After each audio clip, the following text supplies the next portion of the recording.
Hi folks, today we're going to talk about buying a house for $150,000 with this 2026 strategy. So you think that you need $500,000 to buy a house in 2026? I'm here to tell you you're dead wrong. Stick with me and I'll show you the exact strategy. I can find cash flow rental property for under $150,000 in one of America's new high growth suburbs. Better yet, I'll show you how you can do it too, even if you're starting with way less money than you think. The dream of owning a home, of building real wealth with real estate, feels like it's slipping away for most people. The national median sales price for a house is still hovering about $400,000, and that's a number that makes most people just throw in the towel. It's easy to feel priced out, defeated by the market that seems to be built only for super rich. Well, but if I told you while everyone else is fighting for scraps over overpriced cities, there are hidden pockets of opportunity all across the country. Look, this isn't some get-rich-quick nonsense. This is real, actionable blueprint that my clients and I use right now. And it's about looking where nobody else is and playing by the new rules of real estate in 2026. So let's forget everything you think you know. It's time to reset and stick around till the end, because I will show you a program that will do most of the work for you. Section 1, the old way is broken. For decades, the path to real estate wealth was simple. Buy in or near a big city, put your feet up, and watch the equity grow. That was the game. But for the average person, that game is over. Trying to find a property that actually makes you money, that cash flows, in places like LA, New York, and even Austin is basically impossible without a monster down payment. Now, the problem is most people are still using that old, dated playbook. They're all looking in the same places, fighting over the same houses with huge investment firms, and getting absolutely crushed. Now, they read headlines about cooling markets, but on the ground, cooling just means prices are going up just a little slower. It's a frustrating loop that ends in one place: analysis paralysis. You do nothing. So you're stuck renting, watching your money vanish every month, feeling like you just missed the boat. That feel is real, and it's fueled by a media that only talks about hyper-competitive coastal cities. Here's the truth. You haven't missed out. You've just been looking on the wrong map.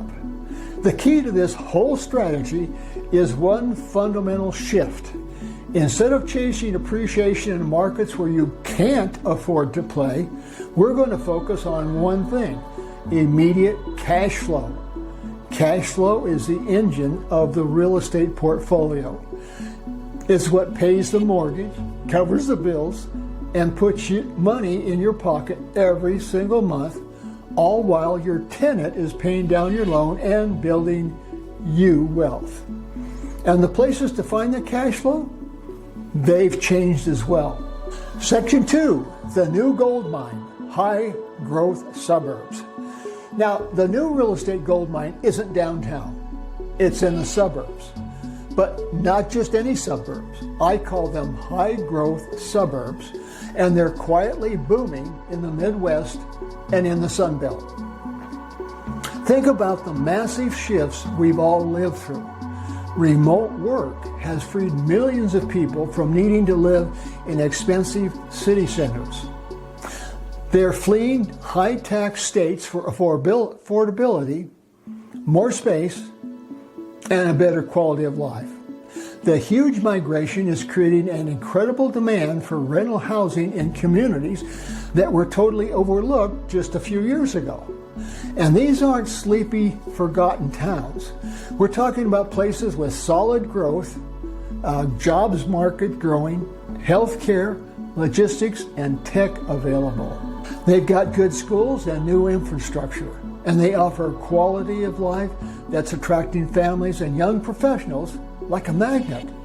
The population boom is what drives the rental market. And that's the foundation of the entire strategy.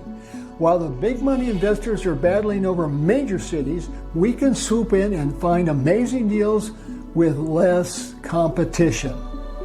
Section 3, the $150,000 Ohio deal.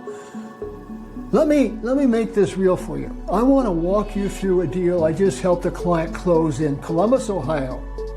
It's a perfect case study. Columbus is a great example of a market that has both strong growth and that classic Midwest affordability. The property was a 3-bedroom, 2-bath, single-family home listed for $165,000. It was built in the late 90s and was structurally solid, but inside it was a time capsule. Old carpet, laminate countertops, boring paint. Most regular home buyers were turned off by the work that it needed. They saw a headache. We saw a huge opportunity. Because of these cosmetic issues, the house sat on the market for 45 days, which gave us all the negotiating power. We came in with an offer of $152,000 and the seller took it. Now here's the breakdown. The purchase price, $152,000. Down payment was 25% or $38,000. For an investment property, 25% down is smart.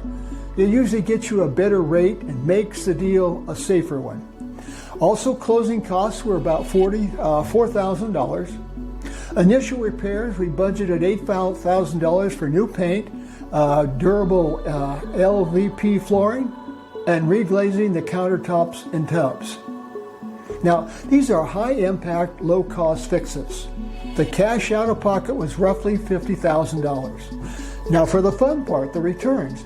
After a few weeks of renovation, we rented the property for $1,700 a month to a family that just moved into the area for a job at a new medical center. Monthly rent, $1,700. Now here's how the monthly expenses stack up. The mortgage, which was principal and interest, of $720 on a $114,000 loan, assuming around a 6% rate. Property taxes were $200. Insurance was $80. Vacancy, we usually set aside 5% for that. That was $85. Repairs and maintenance, 8% set aside. That's $136. Property management, which is 10% set aside. That was $170. Now, even if it's self-managed, always budget for that. So the total monthly expenses were $1,391. That leaves us with a monthly cash flow of $309. That's over $3,700 a year in your pocket. The cash-on-cash return, which is your annual cash flow divided by the cash you actually put in, was about 7.4%. Honestly, that's a conservative return. We see deals hitting 8 to 12% all the time in these Midwest markets. This is the perfect first investment. It makes money from day one. The tenant pays down the mortgage, building your equity, and it's in a market where steady growth, which means it's likely to be worth more in the future. This is how you build real wealth, not by gambling on prices, but by stacking up cash flow assets. All right, Section 4, the 3-step strategy to finding these deals in 2026. So where do you find these properties? It boils down to a simple, repeatable 3-step process. Step 1, where to look. You got to find the right markets. You have to focus on cities with the right ingredients: a low cost of living, stable job growth, and more people moving in than moving out. Right now, the best places to find that magic combo is in the Midwest and certain Sunbelt suburbs. For pure, immediate cash flow, the Midwest is king. Markets like Cleveland, Ohio, have medium home prices well below $200,000 and a strong rental demand from major employers such as hospitals and universities. Indianapolis is another powerhouse. And don't sleep on places like Detroit, which is making a serious comeback, or even Kansas City. The Sun Belt, you have to be just a little bit more picky, but the growth is explosive. You want to look at the suburbs of the big hubs. So instead of Phoenix, you want to look at towns like Surprise or Goodyear. In Dallas, check out Plano or Fresco. And suburbs around Charlotte, like Huntersville and Matthews, are booming. Basically, you get the idea. No matter where you live, there are outlying areas that have less expensive properties. That the real estate game changer is if you can work remotely. If that's possible, that makes it real easy.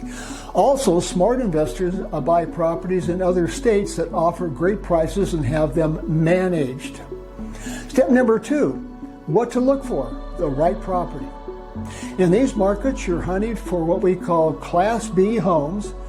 They aren't shiny new luxury homes, but they're not falling apart either. They're solid working class homes in safe neighborhoods, usually built in the last 20 to 40 years. Now, you're going to want to find homes that are cosmetically dated, but have good bones, exactly like the house in this story.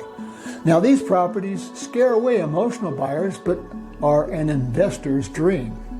Now, you can add instant value by simple renovations, which is the core of what we call the BRRRR method, which is buy, rehab, rent, refinance, and repeat. That strategy lets you pull your original cash flow back out to use on the next deal.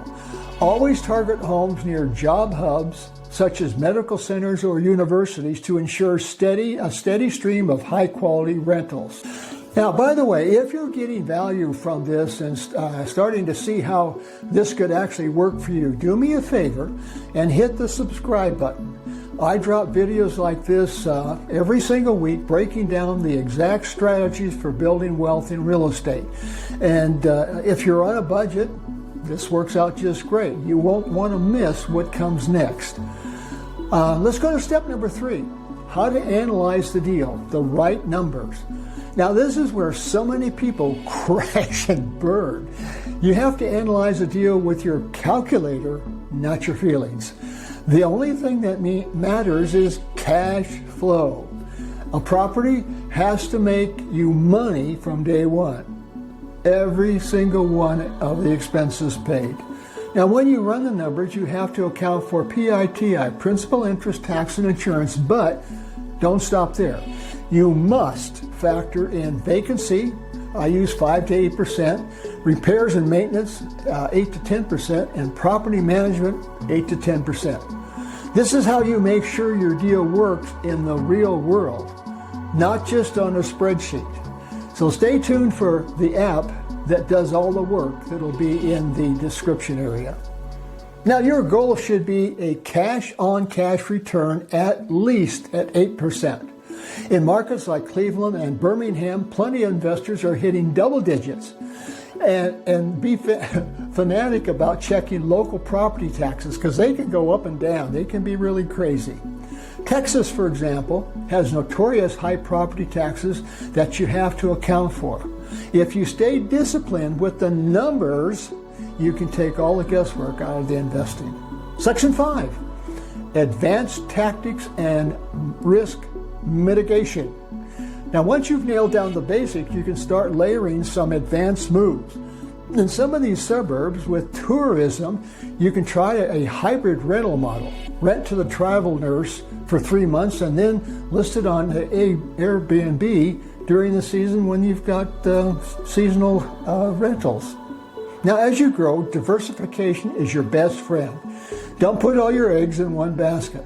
Owning properties in a Midwest market for cash flow and in a Sunbelt market for growth protects your portfolio if one regional economy kind of dips. And finally, never skip your due diligence. Rental laws can change. Before you buy, talk to local real estate agents or property managers who are investor friendly. They're going to basically be your team on the ground, and they are absolutely essential to your success, especially if you're investing from out of state. However, I rarely buy from a realtor as it just increases the cost. I use software to do most of my due diligence. The story that you're too late, that you don't have enough money, that the real estate market is out of reach, is a complete lie. It's a narrative pushed by people who are still playing the old broken game. The game has changed though. The opportunity is massive for anyone willing to adapt. Buying a house for under $150,000, a house that pays you to own it every month, is not a fantasy. It's 100% possible in 2026. It just requires you to shift your focus from overpriced cities to these high-growth suburbs. It requires a relentless focus on cash flow over gambling on appreciation. And it requires that you take smart, educated action. The strategy is right here. The markets are waiting. The only question is what are you going to do about it? Now look in the description for a link for the software that'll do most of the work for you. And if you have any questions or want to share a market that you're looking into, drop a comment below. I read every single one. And make sure you subscribe, because in my next video, I'm breaking down how to start investing with as little as $500 to $1,000, and you're not going to want to miss that. Thanks, and this is Charlie.